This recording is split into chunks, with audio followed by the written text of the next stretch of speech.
Video número 10. Bien, continuamos con la materia de profetas mayores. Ahora veremos también las claves y retos de interpretación de los profetas mayores. Hemos visto de manera general algunas características de cada uno de los profetas mayores del Antiguo Testamento, entre los cuales tenemos a Isaías, Jeremías, Ezequiel y Daniel. Es importante tomar en cuenta algunos elementos que son importantes al momento de hacer una correcta interpretación. Por ejemplo,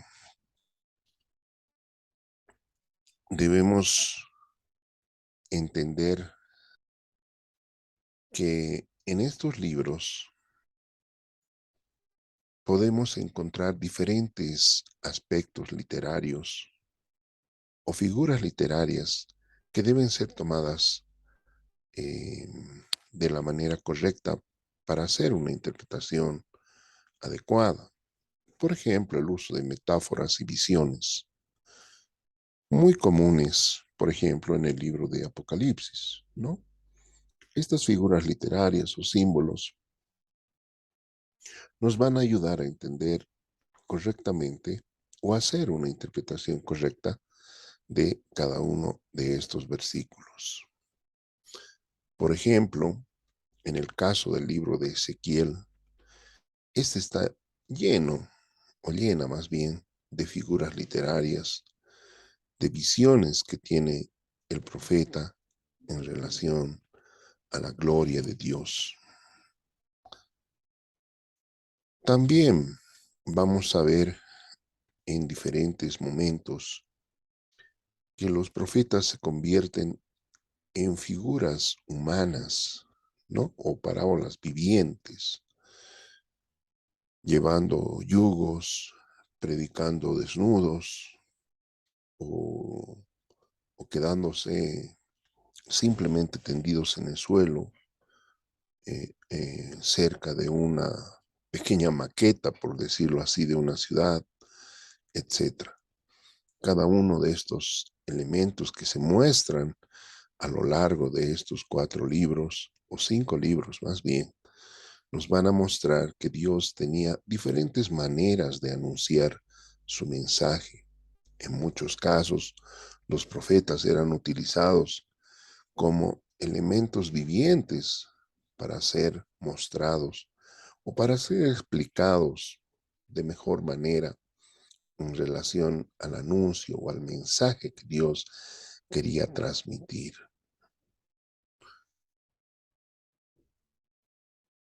Y es importante también resaltar el hecho de que Deuteronomio es el credo de los profetas, ¿no?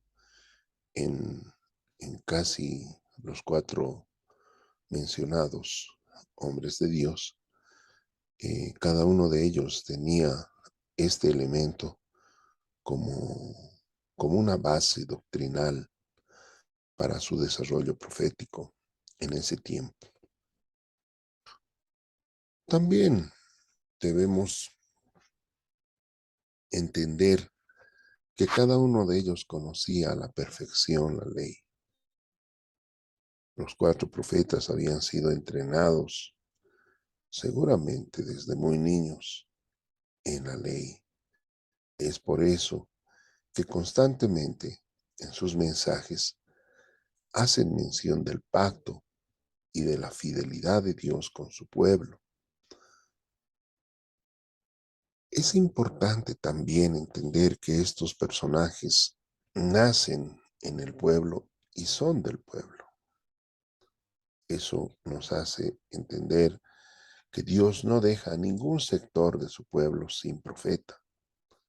Cada uno de ellos va a entender perfectamente el mensaje en un lenguaje conocido, ¿no? En un lenguaje del pueblo.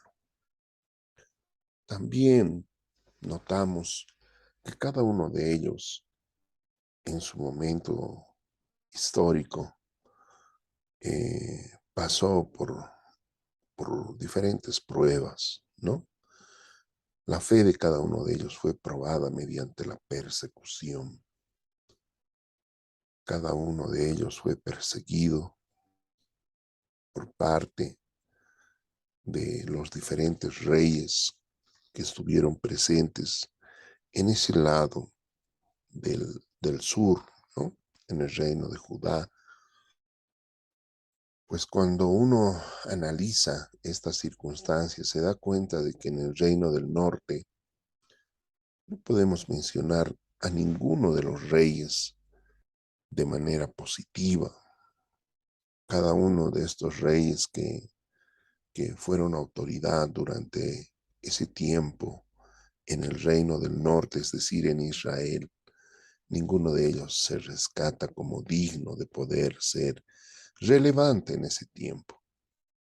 Por el contrario, en el reino del sur, es decir, en Judá, sí podemos encontrar reyes que fueron aprobados o que fueron más bien personas que intentaron, ¿no? Seguir la ley de Dios, entre los que eh, destaca Ezequías, ¿no? Uno de los reyes que realmente marcó su posición en su tiempo. Entonces, podemos decir que estos profetas fueron el argumento espiritual en la vida de cada uno de estos reyes. Fue el apoyo espiritual. Los profetas de Dios no solamente marcaron una posición de juicio en ese momento, sino más bien de respaldo de la voz de Dios. Qué triste es cuando no escuchamos a Dios. Qué triste ha de ser cuando Dios no se manifiesta a su pueblo por medio de su palabra, cuando ya no existen profetas, pastores, evangelistas, y solo haya un silencio mortal. Después de Malaquías, existe justamente un vacío de casi 400 años en los que no tenemos mayor conocimiento de lo que sucedió. Dios seguramente estuvo presente todavía en el pueblo judío, pero no se tiene mayor referencia escritural de lo que haya acontecido en ese momento. Los profetas, los 4 profetas mayores, marcaron un punto de inflexión en la historia del pueblo hebreo, anunciando, exhortando, advirtiendo al pueblo de Dios acerca de los juicios que vendrían más adelante si el pueblo no se arrepentía. Creo que el arrepentimiento, la reconciliación con Dios fue el mensaje central, cada uno a su modo, cada uno desde su forma de ser, trató de anunciar al pueblo los juicios venideros. Entonces, en ese sentido, es importante no perder de vista estas claves de interpretación. Las figuras literarias, como dijimos, son tal vez un elemento muy común en cada uno de los libros de los profetas mayores.